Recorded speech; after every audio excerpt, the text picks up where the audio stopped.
हर खबर पर होगी आपकी पकड़। डाउनलोड कीजिए एबीपी लाइव ऐप। कि आज होली का दिन है और कोरोना को लेकर खास तौर पर किस तरह का देश में माहौल है, क्या वाकई इस बार होली थोड़ी फीकी है? मैं चाहती हूं कि ये खबर भी आप समझें। कोरोना का खौफ आप समझते हैं कि आपके हमारे शहरों से निकलकर संसद की दहलीज तक जा पहुंचा है। कोरोना वायरस के खतरे की आशंका को देखते हुए संसद में लोगों की आवाजाही कम कर दी गई है। दर्शक दीर्घा जो है वहां संख्या कम कर दी गई है। कुछ ग्राफिक्स हमने तैयार किए, इससे जुड़े हुए हम चाहते हैं कि आप वो देखें ताकि बेहतर तरीके से आप समझ पाएं कि संसद तक किस तरह का खौफ है कोरोना को लेकर। लोगों की आवाजाही यहाँ काफी कम कर दी गई है। अमूमन यहाँ पर जब सत्र चल रहा होता है तो आना जाना आसान होता है। दर्शक दीर्घा में ज्यादा लोगों के आने पर फिलहाल के लिए रोक लगा दी गई है ताकि जमावड़ा लोगों का ज्यादा ना हो। दीर्घा में रोज करीब 800 लोग आते हैं लेकिन फिलहाल नहीं आ रहे क्योंकि नहीं चाहती सरकार, प्रशासन नहीं चाहता कि स्थिति यहाँ बिगड़े। लोकसभा सचिवालय ने ज्यादा पास जारी ही नहीं किए, इसलिए लोग जा नहीं पाएंगे। तो किस तरह से संसद के अंदर स्थिति है कोरोना वायरस को लेकर? सांसद के मेहमान भी अब संसद के भीतर नहीं जा पाएंगे। ये फिलहाल के लिए सर्विस बंद कर दी गई है। सांसदों के मेहमानों को रिसेप्शन एरिया में ही रखा जाएगा। रिसेप्शन एरिया में ही वो मेहमान बात कर सकते हैं जो भी उनको अपने सांसद से करनी हो। मेहमानों को सांसद पार्टी दफ्तर में नहीं बुला सकते। पार्टी दफ्तर होता है सबका, लेकिन फिलहाल आज के लिए कुछ दिनों के लिए ये रोक है। मेहमानों के लिए नीले रंग का पास जारी कर दिया गया है और बाकायदा उस पास का ही इस्तेमाल होगा ताकि आगे जाया जा सके। जिनका जाना जरूरी है लाल रंग का पास उनको मिलेगा। अगर बहुत जरूरी काम है तो लाल रंग का पास, नहीं तो नीले रंग का पास। जोर आजमाइश कुल मिलाकर यह है कि संसद के अंदर जितने लोगों की जरूरत है उतने ही लोगों, यानी इसे खौफ नहीं कहा जा सकता, इसे कहा जा सकता है कि संसद के भीतर भी तैयारी देखने को मिल रही है। अगली अहम खबर भी कोरोना से जुड़ी हुई है। चीन के वुहान से फैला कोरोना वायरस पूरी दुनिया में हाहाकार मचाए हुए है। कोरोना वायरस से अब तक 3900 से ज्यादा लोगों की मौत हो चुकी है। और देखिए ये बेहद दुखद है, लेकिन उसके बावजूद सबसे अच्छी बात यह है कि कोरोना वायरस से पीड़ित मरीजों की संख्या उनकी ज्यादा है जो ठीक भी हुए हैं। कोरोना के कारण कई देशों की सरकारों ने अपने ही यात्रियों को बंधक बना लिया है। लोग अपने घरों में कैद होकर जिंदगी गुजारने पर मजबूर है। देखिए इस तरह की खबर हमने आपको कल इटली से दिखाई थी, तो इसका असर जो है अब वैश्विक अर्थव्यवस्था पर भी पड़ने लगा है। कई देशों की यात्रा संबंधी पाबंदियों के चलते एयरपोर्ट्स सुनसान पड़े हैं। ऐसी भयानक तस्वीर हम आपके लिए लेकर आए हैं, देखिए जरा। वीरान हो चुके चेक इन काउंटर्स, ठप पड़ा ट्रैवल एजेंसियों का कारोबार, यात्रियों के अभाव में रनवे पर खड़े बड़े बड़े हवाई जहाज, खरीदारों से गुलजार रहने वाली ड्यूटी फ्री दुकानों पर पसरा सन्नाटा और इन सब के बीच एयरपोर्ट पर दिखते इक्का दुक्का यात्री। तस्वीरें दक्षिण कोरिया की राजधानी सियोल के सबसे बड़े एयरपोर्ट की हैं, जहां कोरोना वायरस की दहशत ने पूरे एयरपोर्ट को वीराने में तब्दील कर दिया है, जिसकी वजह है दक्षिण कोरिया के यात्रियों के ऊपर 100 से ज्यादा देशों की ओर से लगाई गई पाबंदी। पाबंदी के बाद ना तो यात्री आ पा रहे हैं, ना ही कहीं जा पा रहे हैं। विमानों की आवाजाही बताने वाला अराइवल बोर्ड इक्का दुक्का विमानों की ही जानकारी दे रहा है। कोरोना के कारण देशों के बीच तल्खियां भी बढ़ने लगी हैं। पिछले ही हफ्ते जहां जापान ने दक्षिण कोरिया से आ रहे यात्रियों पर प्रतिबंध लगाया था, जिसके जवाब में दक्षिण कोरिया ने अब जापान से आ रहे यात्रियों का वीजा रद्द कर दिया है। इसके अलावा कतर ने भारत और दक्षिण कोरिया समेत 14 देशों के यात्रियों की एंट्री पर पाबंदी लगा दी है। चीन और ईरान के बाद कोरोना से सबसे ज्यादा प्रभावित दक्षिण कोरिया में अब तक 7300 से ज्यादा लोग कोरोना की चपेट में आ चुके हैं, जिनमें से 50 से ज्यादा लोगों की मौत हो चुकी है।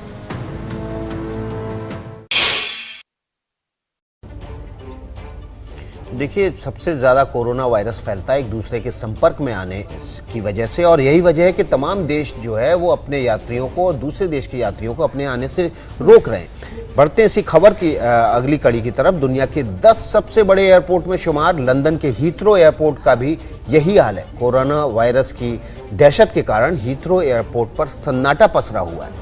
सोचिए लंदन का हीथ्रो एयरपोर्ट जो अमूमन आवाजाही से खचाखच रहता था, आम दिनों में एयरपोर्ट पे काफी हलचल होती थी, लेकिन कोरोना की दहशत देखिए, एयरपोर्ट की कुर्सियां खाली हैं, सब कुछ एकदम सुनसान पड़ा है। जी, एयरपोर्ट पर लगने वाली ड्यूटी फ्री दुकानों पर भी सन्नाटा पसरा हुआ है। एयरपोर्ट के बाहर जहां आम दिनों में यात्रियों की लाइन लगी रहती थी, वहीं अब यहाँ कोई नहीं दिखाई दे रहा। देखिए ये नजारा तो जो लंदन का दूसरा एयरपोर्ट है गेटविक, जो कि हीथ्रो के मुकाबले बहुत छोटा है, वहां पर भी नहीं रहता है। इतना सन्नाटा हीथ्रो एयरपोर्ट पे वाकई सबको जो है परेशान करता है। तो न सिर्फ लंदन बल्कि जापान में भी यही हाल है। चीन में तो स्थितियां एयरपोर्ट्स की आप देखेंगे तो हैरान रह जाएंगे। तो कोरोना की मार कैसे पर्यटन उद्योग पर पड़ी है ये भी जानना बहुत जरूरी है और दुनिया भर के साथ साथ भारत पर भी पड़ी है। जी देखिए, राजस्थान के मंडावा में इस बार होली में 60% विदेशी सैलानियों की संख्या कम हो गई है। और देखिए, सैलानी अगर कम हुए हैं तो सीधा सीधा असर उसका पर्यटन व्यापार पर आएगा। मंडावा वही जगह है जहां भारत में इटली के पहले कोरोना संदिग्ध पाए गए थे। ये है राजस्थान के झुंझुनू का मंडावा शहर। दावा है कि भारत में सबसे पहले इटली के पर्यटकों में कोरोना के लक्षण यही मिले थे। इस कहानी में एक नया ट्विस्ट भी आया है। ये कहा जा रहा है कि जिस होटल कैसल में इटली के दंपत्ति अपनी टीम के साथ ठहरे थे, उसके बगल के कमरे में हांगकांग से आई एक महिला पर्यटक भी ठहरी थी, जो कि जब हांगकांग पहुंची तो कोरोना से पॉजिटिव पाई गई। ये कहा जा रहा है कि दरअसल इटली की उस दंपत्ति को कोरोना वायरस हांगकांग की उस महिला पर्यटक के कारण फैला। जिस होटल में इटली के दंपत्ति रुके थे, उस होटल के मैनेजर ने इस दावे को सिरे से खारिज कर दिया। नहीं सर, बिल्कुल गलत है ये, क्योंकि जिसमें इटालियन कपल रुका था वो ओल्ड विंग में रुका था और जो हांगकांग का गेस्ट जो रुके थे वो न्यू विंग के अंदर रुके थे। कम से कम 300 मीटर की दूरी पे थे वो, तो पॉसिबल ही नहीं है। तो बिल्कुल गलत है ये। और डेट्स दोनों की बहुत अलग अलग है। हांगकांग वाले गेस्ट रुके थे 12 तारीख को और इटली वाले रुके थे 21 तारीख को। जहाँ जहाँ इटली के पर्यटक गए वहाँ सन्नाटा पसरा है। मंडावा के इसी होटल कैसल में इटली के पर्यटकों ने 13 कमरे लिए थे। इस होटल के 6 कर्मचारियों को फिलहाल आइसोलेशन में रखा गया है। ये कॉमन कफ खांसी से रिलेटेड जो पेशेंट थे और सस्पेक्टेड उस कोरोना पेशेंट जो पॉजिटिव आया था बाद में, उसके कांटेक्ट में रहे थे, उनका किस तरह की जांच कर? अभी रूटीन का है, उनकी कोई प्रॉब्लम तो है नहीं। 3 दिन से देख रहे हैं कंटिन्यू ना।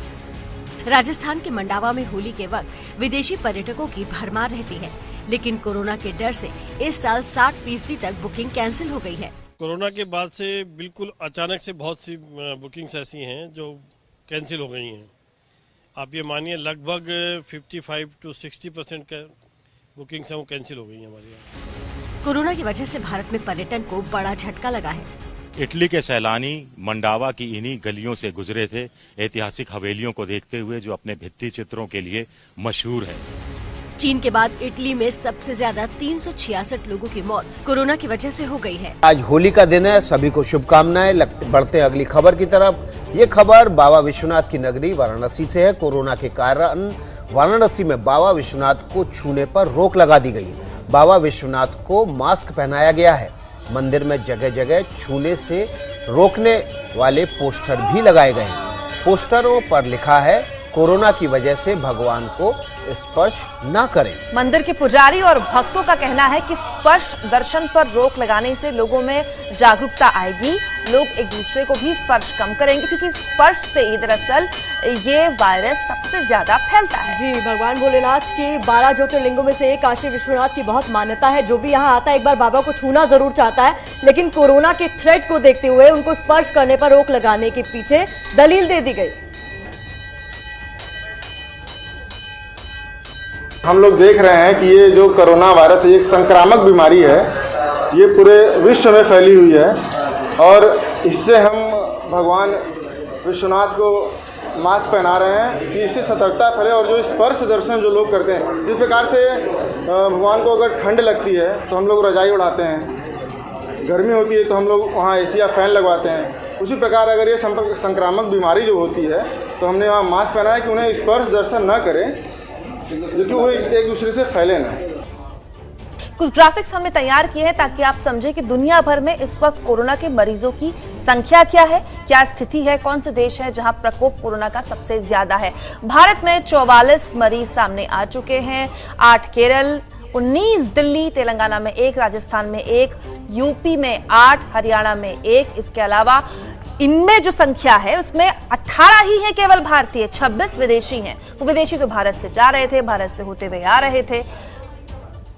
तो देखिए, भारत में कोरोना के मरीजों की संख्या आपको बता रहे हैं 44 है। आपके लिए जान लेना बहुत जरूरी है। महाराष्ट्र में 2, तमिलनाडु में 1, तेलंगाना में 1, राजस्थान में 1, यूपी में 8, हरियाणा में 1, जम्मू कश्मीर में 1 और लद्दाख में 2 ये मामले अब तक सामने आए हैं। और कुल मिला के इसमें 18 भारतीय और 26 विदेशी लोग हैं। तो कुल मिला के जो कोरोना का कहर है वो विदेशी धरती से भारत पहुंचा है और इसमें भी विदेशी मरीजों की तादाद ज्यादा है। सबसे ज्यादा इटली से आए हुए उन 15 मरीजों की तादाद है विदेशियों में भी, जो जिनकी वजह से भारत में भी कोरोना वायरस फैला है। और दुनिया में कोरोना के मामले करीब 109 देशों में है। मौत 21 देशों में हो चुकी है और मामले कुल मिला के अभी 1,13,333 मामले सामने आ चुके हैं। उत्तराखंड के मिर्थी में आईटीबीपी कैंप में सेना के 2 जवान भालू का कॉस्ट्यूम पहनकर घूम रहे हैं। वीडियो देश में सोशल मीडिया पर खूब चर्चा में। बड़ा सवाल लोग पूछ रहे हैं कि आईटीबीपी के जवानों ने ऐसा क्यों किया। आखिरकार आईटीबीपी के जवान भालू के कॉस्ट्यूम में कर क्या रहे हैं यहाँ? तो चलिए इस सवाल का जवाब हम आपको दे देते हैं। हम आपको अपनी ये रिपोर्ट दिखाते हैं और समझिए कि इनके भालू बनने के पीछे की कहानी आखिरकार क्या। सबसे पहले आप इन बंदरों को देखिए, ये कैसे सेना के कैंप में उछल-कूद मचा रहे हैं। और अब जरा ये दूसरी तस्वीर भी देखिए। भालू के कॉस्ट्यूम पहने 2 लोग बंदरों के सामने आते हैं और बंदरों के झुंड में अफरा तफरी मच जाती है। बंदर जंगल की तरफ भागने लगते हैं।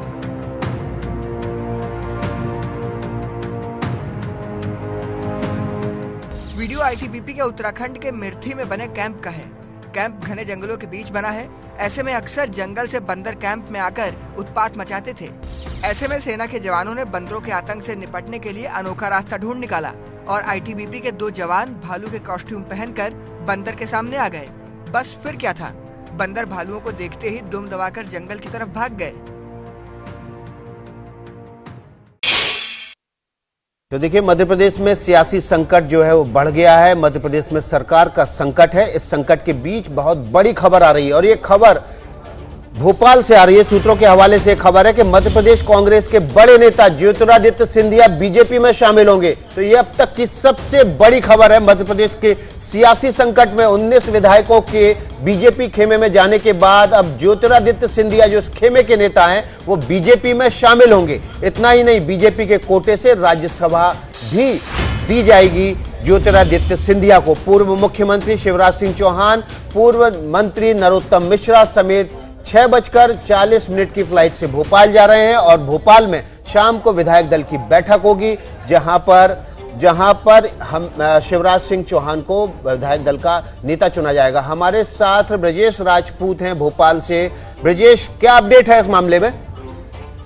देखिए, इस मामले में सबसे बड़ी खबर हम लोगों को जो सूत्रों के हवाले से सामने मिल रही है वो यही कि आज ज्योतिरादित्य सिंधिया के पिताजी माधव सिंधिया की 75वीं जयंती है, यानी कि माधव सिंधिया का जन्मदिन है। और समझा जा रहा है कि अब तक सिंधिया ने अपने पत्ते नहीं खोले हैं। अब तक ना तो उन्होंने ट्विटर से ना ही किसी से कोई सार्वजनिक रूप से कुछ कहा है। तो समझा ये जा रहा है कि आज एक बड़ा ऐलान कर सकते हैं अपने पिताजी की जयंती पर। वो ऐलान ये हो सकता है कि वो बीजेपी ज्वाइन करेंगे। बीजेपी की तरफ से उनको राज्यसभा की पहली सीट दी जाएगी। जीतने के बाद उनको केंद्र में मंत्री भी बनाया जाएगा और इस सब के बावजूद उनके जितने कोटे के सारे लोग हैं उन सबको मंत्री बनाने का उनको एक्सपेक्ट किया जाएगा। ब्रजेश, एक सवाल ये कि राहुल गांधी और सिंधिया, ज्योतिरादित्य सिंधिया की केमिस्ट्री बहुत जबरदस्त है, लेकिन क्या ये बात अब इतनी आगे निकल चुकी है कि खुद सिंधिया बीजेपी का हिस्सा होंगे और राहुल गांधी की तरफ से क्या कोई व्यक्तिगत तौर पर बनाने की कोशिश अब तक नहीं की गई? देखिए, कल जैसे ही पता लगा था कि सिंधिया के सारे विधायक बेंगलोर चले गए हैं, वो भी उन बीजेपी के लोगों के साथ जो पहले से वहां पे जमे हुए थे, तो इससे ये लग रहा है कि सिंधिया ने बहुत बड़ा कदम उठाया है जिसमें अब वापसी संभव नहीं है कांग्रेस में। दिन भर उनको मनाने की कोशिश की गई है, दिन भर से लेकर देर रात तक मनाने की कोशिश की गई है। इस मनाने की कोशिश में कई लोग शामिल हुए, सचिन पायलट, मिलिंद देवड़ा और उनके जो बेटी के ससुर हैं डॉक्टर करण सिंह, सबसे कोशिश की गई, मगर सबके बावजूद सिंधिया मान नहीं रहे हैं। कमलनाथ ने भी कोशिश की मिलने की, मगर नहीं मिले हैं। मतलब इस बात का मतलब ये हुआ कि ये जो बागी विधायकों का बेंगलुरु जाना है, इससे पहले ही सिंधिया कदम उठा चुके हैं, फैसला कर चुके हैं कि अब रहा आगे कांग्रेस के साथ तो बिल्कुल नहीं है। बिल्कुल, यदि सिंधिया के विधायक गोवा जाते, ग्वालियर जाते, दिल्ली में बैठे रहते तो माना जा सकता था कि वापसी की गुंजाइश है, मगर जिस तरीके से वो बेंगलोर चले गए हैं और बेंगलोर में उन्हीं बीजेपी के नेताओं के साथ चले गए हैं जो पहले से वहां डेरा जमा के बैठे हुए, इससे साफ लग रहा है कि सिंधिया ने बीजेपी खेमे से हाथ मिला लिया है और अब वापसी की गुंजाइश बिल्कुल ही नगण्य है। ब्रजेश, दिग्विजय सिंह को हमने सुना था, वो कह रहे थे कि इनकी तबीयत ठीक नहीं है, मैंने बात करने की कोशिश की, ज्योतिरादित्य से बात नहीं हो पाई, लेकिन जो खबरें सामने आनी है वो तो लगातार सामने आ रही है, ये भी निकलकर सामने आ रहा है कि वो बीजेपी में जा रहे हैं। तो क्या हुआ है यहाँ पर, क्या समझ में आ रहा है आपको? देखिए, फिलहाल तो सार्वजनिक रूप से कोई कुछ बोलने को तैयार नहीं है, जहां जबकि सबने देखा कि सिंधिया गाड़ी से अपने घर से निकले, बाहर गए, वापस अंदर आए, तो ऐसी तबीयत खराब नहीं है कि वो लोगों से मिलने जुलने से इनकार करें। जिनसे मिलना है उनसे मिल रहे हैं, मगर सिंधिया ने अब तक अपने पत्ते नहीं खोले हैं। लगातार जिस तरीके से उसकी उपेक्षा हो रही थी, पहले उनको पार्टी अध्यक्ष नहीं बनाया गया, फिर जो राज्यसभा की सीट है वो भी उनको नहीं दी गई, और फिर अब जो संभावित मंत्रिमंडल विस्तार हुआ था तो उनके कोटे के मंत्रियों को हटाने की बात थी। तो इन सारी चीजों ने स्पष्ट कर दिया कि सिंधिया की लगातार पार्टी में उपेक्षा हो रही है, जिसके चलते उन्होंने फिर इतना बड़ा कदम उठाने का फैसला किया कि अपने सारे विधायकों को वो बेंगलोर भेज दिया, उस उन्हीं रिसोर्ट्स और उन्हीं जगहों पर जहां बीजेपी के लोग पहले से डेरा जमा के बैठे थे। पहले से उन्होंने एक ऑपरेशन को अंजाम दिया था, जो 7-8 विधायक बेंगलोर गए हुए थे। कुल मिला के सिंधिया के समर्थक अब बीजेपी के लोगों से मिल गए हैं और निश्चित ही आज एक बड़े फैसले का ऐलान हो जाएगा, चाहे वो दिल्ली में हो या फिर आज भोपाल में। ब्रजेश, एक विधायक जो कांग्रेस के थे, हरदीप सिंह डंग, उन्होंने इस्तीफा विधानसभा अध्यक्ष को भेजा था। बाकी विधायकों की क्या स्थिति है, वो भी इस्तीफा भेजने वाले हैं? उसमें जो रघुराज कंसाना थे वो तो अभी फिर इन सिंधिया विधायकों के साथ वहां ज्वाइन कर लिया उन्होंने। डंग का अब तक कुछ पता नहीं है, और तो समझा यही जा रहा है कि अब सिंधिया क्या ऐलान करते हैं, क्या रणनीति बनाते हैं। और जिस तरीके से कर्नाटक फॉर्मूला है कि ज्यादा से ज्यादा विधायकों से इस्तीफा दिलवा के जो प्रेजेंट गवर्नमेंट है उसको अल्पमत में लाया जाए, तो कमलनाथ सरकार को अल्पमत में लाने के लिए सारे 17 विधायक इस्तीफे दे सकते हैं। इनको भरोसा दिलाया गया है कि बीजेपी के टिकट से इनको चुनाव लड़ा के जिताया जाएगा, और तब तक इस अल्पमत सरकार में बहुमत बीजेपी का हो जाएगा। आज शाम को कल तक जो विधायकों की तादाद थी जो बेंगलोर में पहुंचे थे, वो कुल मिला के 19 हो गए थे। रात में भोपाल में ये खबर भी सामने आई कि कुल मिला के अब 27 विधायक ऐसे हैं जो कांग्रेस के संपर्क से बाहर हो चुके हैं। तो जो 19 के अलावा जो 8 और विधायक जो कांग्रेस के संपर्क से बाहर होने की खबर आई थी, क्या वो वापस संपर्क में आ पाए हैं कांग्रेस के, या वो भी कांग्रेस से अब दूर जाते दिखाई दे रहे हैं? ये जिन बात के विधायकों की बात आप कर रहे हैं, इसमें सपा, बसपा और जो पहले के कांग्रेस के जो 8 विधायक जो यहाँ वहाँ गए हुए थे, ये सारे लोगों के नाम है। मगर जो बड़ा लॉस है वो 17 विधायकों का सिंधिया के लोगों का है। जैसे बिसाऊ लाल फिर वापस चले गए थे, ऐसे कई लोग वापस जाके जिस तरह पल्ला भारी हो रहा है उस तरफ जाके मिलते जा रहे हैं। बहुत सारे विधायक वेट एंड वॉच की पोजीशन में है। मगर लगातार आपसे हम बात करेंगे, और इन सब के बीच जो असली खिलाड़ी इस पूरे खेल का इस समय है वो है सिंधिया। तो ज्योतिरादित्य सिंधिया के मन में क्या चल रहा है, क्या उनका आगे प्रस्ताव रखा गया है, और क्या यही वो प्रस्ताव है जो दिखाई दे रहा है, या पर्दे के पीछे कुछ और भी है? सब कुछ बताएंगे आपको, लेकिन दिग्विजय सिंह इस पूरे मामले में क्या कह रहे हैं, सुनिए। का बताया कि उनको स्वाइन फ्लू था, इसलिए बातचीत नहीं हो पा रही है। सर, जिन लोगों ने इस्तीफा नहीं दिया है उनके लिए क्या होगा सर? जी, जिन लोगों ने मिनिस्टर्स ने इस्तीफा नहीं दिया है, अरे ये तो मुख्यमंत्री जी तय करेंगे। सर, अभी भी स्थिति अंडर कंट्रोल है, जो भी चल रहा है दिख रहा है सर। प्रदेश की जनता ने जो जनादेश दिया है, उस जनादेश को जो भी ठुकराएगा उसको जनता जवाब देगी। सर, आज ये कहा जा सकता है ऑल इज वेल है? दिग्विजय सिंह के लिए तो हमेशा ऑल इज वेल है। सर, एक चीज और है, सरकार के लिए मैसेज सर, सरकार के लिए सर, और जो नहीं है वो एक तरफ जो सही कांग्रेसी है वो कांग्रेस में रहेगा। तो सुना आपने दिग्विजय सिंह को, कांग्रेस के वरिष्ठ नेता है। कहना है उनका कि कोशिश की गई उनकी तरफ से ज्योतिरादित्य सिंधिया से बात करने की, बात नहीं हो पाई। शिवराज सिंह चौहान ने इस पूरे घटनाक्रम पे क्या कहा है वो भी सुन लीजिए। हमें कुछ लेना देना ही नहीं है, कांग्रेस का आंतरिक मामला है। हमने तो पहले ही दिन कह दिया था कि हमारी कोई सरकार गिराने में कभी रुचि नहीं रही। अब कांग्रेस का आंतरिक मामला है, इस पर मैं कोई टिप्पणी नहीं करना चाहता। ये जरूर है कि स्वर्गीय माधवराव सिंधिया जी की जयंती है, मैं उन्हें श्रद्धा सहित प्रणाम करता हूं। अब देखिए, शिवराज सिंह को मध्य प्रदेश में मामा कहा जाता है। जैसा कि उनकी बाइट में आपने सुना कि मामा के इसी भोलेपन पे ना मध्य प्रदेश की जनता फिदा रहती है। कोई लेना देना ही नहीं है, साफ कह दिया। इस वक्त एक बड़ी खबर आ रही है, बड़ी खबर आ रही है कांग्रेस खेमे से।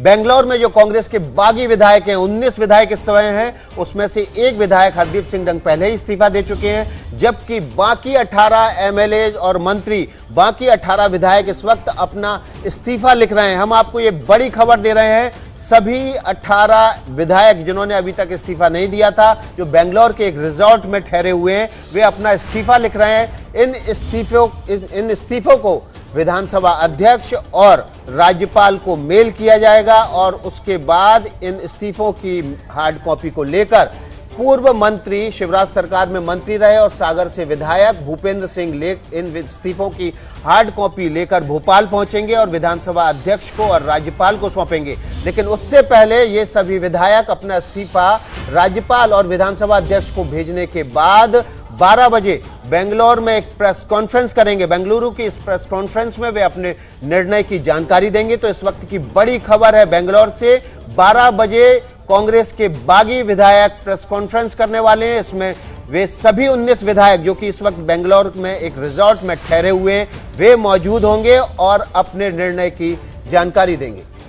तो लगातार बड़ी खबर पर नजर हमारी बनी हुई है, कैसे ज्योतिरादित्य सिंधिया ने घर का भेदी बनकर होली के दिन कमलनाथ सरकार पर ऐसा संकट ला खड़ा हुआ है, जिसको देखकर लगता है कि इस बार शायद बहुत मुश्किल होगा ऑपरेशन लोटस का कोई तोड़ ढूंढ पाना। और प्रतिमा, आज ही के दिन माधवराव सिंधिया की 75वीं जयंती और खास तौर पर इसी दिन को ज्योतिरादित्य सिंधिया ने चुना है और शक्ति प्रदर्शन के लिए। इस बीच कोरोना संकट से जुड़ी हुई एक बड़ी खबर आ गई, अपने दर्शकों को बता देते हैं कि कोरोना से मरने वालों की संख्या में हो गया इजाफा और अब आंकड़ा पहुंच गया है 4000। अब तक ये संख्या थी 39,062, यानी 38 और नए मौत के मामले इसमें जुड़ गए हैं और अब मरने वालों की संख्या कोरोना से 4000 हो गई। इस वक्त की बड़ी खबर हम आपको दे रहे हैं कि कोरोना से मरने वाले के आंकड़ों में वृद्धि हो गई है। चीन में 17 मौत के बाद यह आंकड़ा और ज्यादा बढ़ गया है। अब तक 39,000 कुछ मामले मौत के सामने आए थे, लेकिन अब ये बढ़ चुके हैं और अब 4000 मामले कोरोना से मौत के सामने आए। ये देखिए, ये बड़ी खबर है कि जो मरने वाले मरीजों की तादाद है वो बढ़ गई है। हालांकि राहत की बात यह है कि चीन में नए मामले आना बंद हो गए हैं पिछले 2 दिनों में,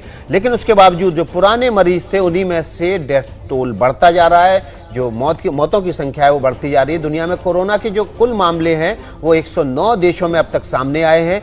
21 देशों में मौत दर्ज की गई है। 1,13,333 कुल मिला के अभी तक मामले सामने आए। तो कुल मिलाकर तस्वीर हम आपके सामने रख रहे हैं कि क्या आंकड़े बताते हैं और ये भयानक वायरस 4000 लोगों को अब तक लील चुका है। ये गिनती लगातार बढ़ रही है। ये बात सही है कि जहां से वायरस शुरू हुआ था चीन, वहां नए मामले सामने नहीं आ रहे हैं, लेकिन दुनिया को चीन ने ये वायरस इस तरह से बांटा है कि दुनिया अब तक इसका प्रकोप झेल रही है। त्योहार तो देखिए आज है होली का, और होली की सबसे खूबसूरत बात विकास ये होती है कि ये त्योहार रंग में, जात में, धर्म में भेद नहीं करता और रंग के नीचे सब कुछ छिप भी जाता है और रंग का काम ही होना चाहिए दरअसल कि सब कुछ छिपा दे। हम ऐसी तस्वीर आपके लिए लेकर आए हैं आज त्योहार के दिन, होली के दिन, जो हमारे देश की गंगा जमुनी तहजीब, एकता, भाईचारा का संदेश देती है। जी हाँ, ये तस्वीरें कहाँ की हैं और आपके लिए देखना क्यों जरूरी है, उसका जवाब आपको इस रिपोर्ट में मिल जाएगा। होली पर आयोजित इस समारोह में हिंदू भी हैं और मुस्लिम भी हैं, भाईचारा भी है और प्यार की मिठास भी है। होली के मौके पर सौहार्द का संदेश देती ये तस्वीरें हैं बिहार के हाजीपुर की। हाजीपुर में युवा जनशक्ति के बैनर तले हिंदू और मुस्लिम युवकों ने होली का जश्न मनाया।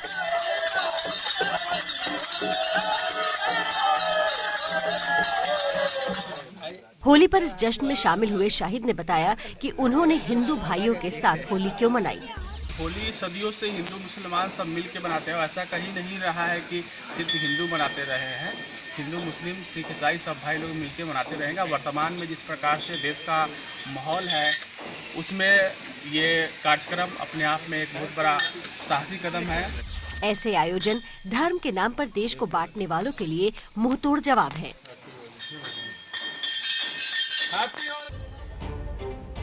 तो होली रंगों का त्योहार है, नफरत भुलाने का त्योहार है, लेकिन बाबा रामदेव ने रंगों की जगह फूलों की होली खेली है। और देखिए हर बार बाबा रामदेव अपील भी करते हैं कि हर्बल होली खेलिए, और इसीलिए उन्होंने फूलों की होली खेली है। बाबा रामदेव का रंगों से होली खेलने के पीछे एक खास मकसद भी था। जी हाँ, बाबा रामदेव जो खासतौर पर आज के त्योहार के दिन क्या संदेश आपको दे रहे हैं, आपको दिखाते हैं। बाबा रामदेव ने रंगों की जगह फूलों वाली होली क्यों खेली और खेल रहे हैं।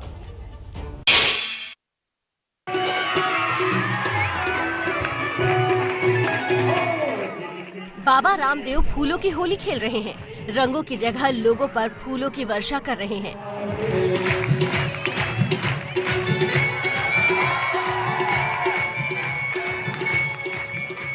रंगों के त्योहार में फूलों से होली खेलने के पीछे बाबा रामदेव का तर्क भी है।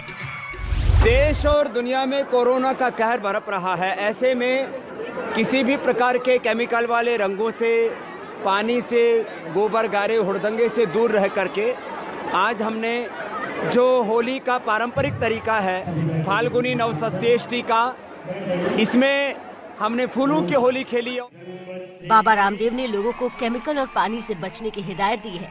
वजह है देश में कोरोना का बढ़ता मामला। भारत में भी कोरोना से संक्रमित मरीज है।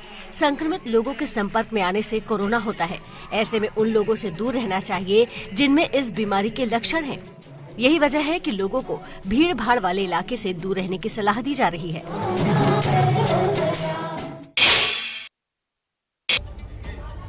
तो तस्वीरें थी हर्बल होली, होली और हवन की। बाबा रामदेव तीनों करते दिखाई दे रहे थे। बढ़ते हैं अगली खबर की तरफ। अगली खबर भी होली की मस्ती से जुड़ी हुई है और आपको दिखाते हैं नीतीश कुमार के विधायक श्याम बहादुर की होली की मस्ती। देखिए, होली हर प्रांत में अलग अलग तरीके से मनाया जाता है, लेकिन बिहार की होली विकास बड़ी जबरदस्त होती है। जेडीयू विधायक ने होली के मौके पर गीत गाया है, सुनेंगे आप। देखिए, जिन जेडीयू विधायक श्याम बहादुर की यहाँ बात हो रही है, उन पर नशा करने का भी आरोप लगता है। इस पर भी उन्होंने जवाब दिया है। सतुआ काला भाता दही चूरा खोइयारावा सतुआ काला भाता। बुरा नंबर होली है। सरकार मेरे मुख्यमंत्री नहीं मना रहे हैं, प्रधान भी नहीं मना रहे हैं। हम लोग छोटा छोटा कट लाइन है, हम नहीं मनाएंगे तो कैसे आएगा मजा। गोरिया को के सिंगार, गोरिया को के सिंगार, आंगना में पिचली हरा दिया। असली होली लालू जी खेलते थे। लालू जी नहीं है। कारण चाहे जो हो, जिसकी गलती से जो हो, उसका मुझ को दुख है पूरा पूरा। आजारा टोवेले पाजारा टोवेले, अब तो कौना गोतरिया लागल चोट रे नानी। धीरे धीरे बार बार अब लोग चला देते हैं कि दारू के नशे में, दारू के नशे में। तो ताड़े के नशे में क्यों नहीं अब चलाती? होली है, भांग भी बनता है। एक गिलास भांग हम लेते हैं बार बार नशे के धूर्त में विधायक ताड़े पे। तो ये हमारा तो मेडिकल का नहीं ना। बाबा हरिहर नाथ, बाबा हरिहर नाथ, होली खेले बाबा हो। लेकिन तेजस्वी जी कहता नहीं, चाचा अल्टू चाचा पलटू चाचा, यार आत्मा फाट चला। राम खेले होली रघुपर खेले होली, लंका में रावण खेले होली। पहले आपने बिहार के लोकगीत सुना एक विधायक से, लेकिन अब आपको अगली तस्वीर दिखाते हैं। अब हम आपको वो तस्वीरें दिखाने जा रहे हैं जिसे देखकर आप एक बार में कंफ्यूज हो जाएंगे कि ये होली की तस्वीर है या दिवाली की। जी हाँ, बिल्कुल अलग तरह की तस्वीर हम लेकर आए हैं आपके लिए। गुजरात के सूरत से, बिहार की तस्वीर है, पटना की तस्वीर है, महाराष्ट्र के कोंकण की तस्वीर है। दरअसल बिहार की 3 तस्वीरों के साथ साथ आपको देश की 3 तस्वीरें हम दिखा रहे हैं। पटना के लोग आग के गोले से खेल रहे हैं, तो कोंकण में एक दूसरे पर आग के गोले फेंके जा रहे हैं। सूरत में लोग आग के गोले के ऊपर से जा रहे हैं। होली की ये 3 तस्वीरें देश के अलग अलग राज्यों के 3 अलग अलग रंग आपको दिखा रही है। तस्वीरें गुजरात के सूरत से, बिहटा पटना से और कोंकण महाराष्ट्र से हैं, जहां पर होलिका दहन किस तरीके से किया गया, क्योंकि कल छोटी होली थी और उस दौरान होलिका दहन किया जाता है। तस्वीरें आपके सामने। क्योंकि ऐसा बहुत कम होता है कि होली का त्योहार हो और रंग न दिखाई दे, लेकिन क्योंकि एक दिन पहले होली का दहन होता है। कोंकण की तस्वीरें आपके सामने, आग से होली यहाँ पर खेली जा रही है। होली का दहन की बची हुई लकड़ियों को एक दूसरे के ऊपर फेंकते हैं, यहाँ इस तरह की परंपरा है। और ये तस्वीरें आप सूरत की देख रहे हैं। सूरत में भी होलिका दहन की तस्वीरें, देर रात की तस्वीरें, लोग परिवार के साथ यहाँ पर आए और होलिका दहन में शामिल हुए। किरासन तेल और रस्सी की मदद से आग का गोला यहाँ बनाया जाता है। और ये तस्वीरें आप देखिए पटना की। प्रतिमा, ऐसा लग रहा है दिवाली आ गई। बिल्कुल, इसीलिए हमने कहा था ना कि होली में दिवाली जैसी तस्वीरें आपको कहीं और नहीं देखने मिलेगी, सिर्फ और सिर्फ एबीपी न्यूज पर देखने को मिलेगी। तो होली के कुछ रंग ऐसे भी है।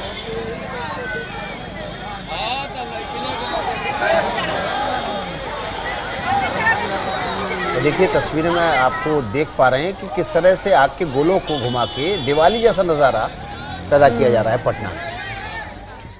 और हम बता रहे हैं, हम बात कर रहे हैं मध्य प्रदेश के सियासी संकट की, उससे जुड़ी हुई कुछ तस्वीरें विकास आपके पास आई। जी बिल्कुल, बेंगलोर के स्प्रिंग मेडोज रिजॉर्ट की तस्वीरें हमारे पास आई हैं, जिस रिजॉर्ट में कांग्रेस के जो बागी विधायक हैं, 19 बागी विधायक हैं, उनको ठहराया गया है। ये जो रिजॉर्ट है, इसमें ये तस्वीर जो आप अंदर देख रहे हैं भीतर की तस्वीर है, और ये जो विलास बने हुए हैं ये 10-10 हजार स्क्वायर फीट में बने हुए हैं। एबीपी न्यूज को मिली जानकारी के मुताबिक दोपहर 12 बजे कांग्रेस के बागी विधायक यहीं से निकलकर बेंगलोर में प्रेस कॉन्फ्रेंस करेंगे। लेकिन हम आपको ये एक्सक्लूसिव तस्वीरें स्प्रिंग मेडोज पाम स्प्रिंग, माफ कीजिएगा, पाम स्प्रिंग रिजॉर्ट की तस्वीरें, भीतर की तस्वीरें दिखा रहे हैं। और यहाँ पर आपको एक शख्स भी खड़े हुए दिखाई दे रहे हैं जो कि एक मंत्री के सहयोगी हैं, वो भी आपको तस्वीर में दिखाई दे रहे हैं। हालांकि स्पष्ट रूप से नहीं दिख रहा है कि ये कौन है, लेकिन हमें बताया गया है, जिस शख्स ने ये तस्वीरें हमें भेजी हैं, 19 विधायक अलग अलग विलाज में ठहराए गए हैं और एक विलाज में 2-3